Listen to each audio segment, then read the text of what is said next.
Нідерланди виступили з ініціативою спільної з союзниками поставки Україні ЗРК «Петріот».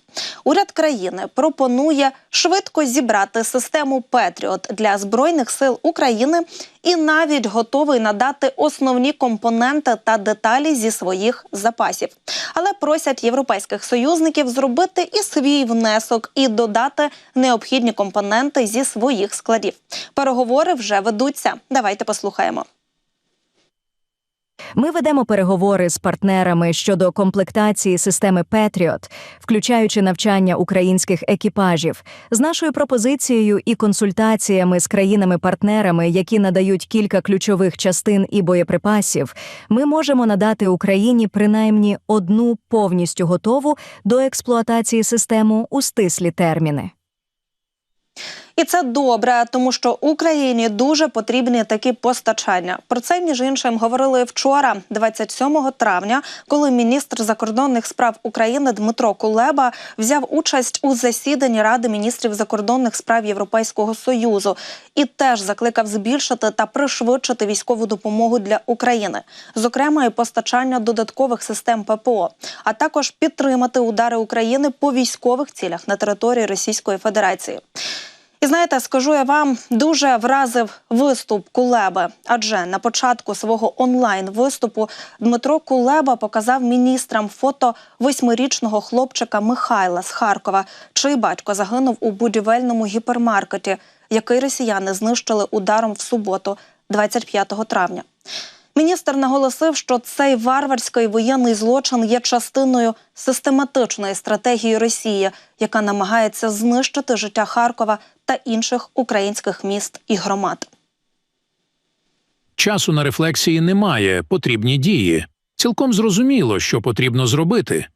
Надати Україні додаткові «Патріоти» та інші сучасні системи протиповітряної оборони, а також підтримати українські удари по військових цілях на території Росії.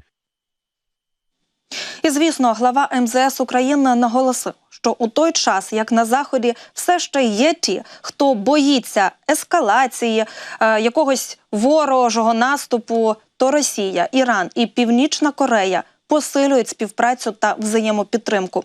Вони набираються зухвалості, а це загрожує дестабілізацією вже не лише в Європі, але в інших регіонах світу.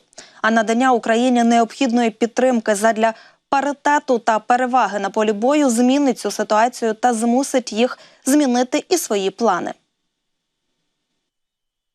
Вільний світ має значно більший економічний та військовий потенціал, ніж його вороги, але вони мають більше рішучості. Поки на Заході все ще є ті, хто думає, як Москва відреагує на українські удари по російських військових цілях, Путін просто б'є куди хоче і як хоче. Врешті-решт, хлопчик, якого я показував вам на початку, має здавати ДНК-тест, сподіваючись, що його батька знайдуть серед попелу гіпермаркету, знищеного російським ударом. Це результат нерішучості. Доля цього хлопця – наслідок кожного запізнілого рішення.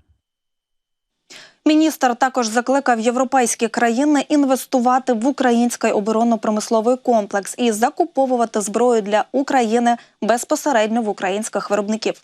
Їх виробничі потужності цього року вже значно перевищують обсяг доступних фінансових ресурсів, тому такі контракти дозволять оперативно підвищити надходження зброї до українського війська.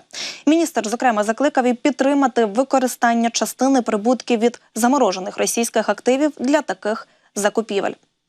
Тож, дуже б хотілося, щоб усі ті, хто досі зволікають, врешті-решт зрозуміли, що Росія – країна-терорист, яка вбиває мирних людей.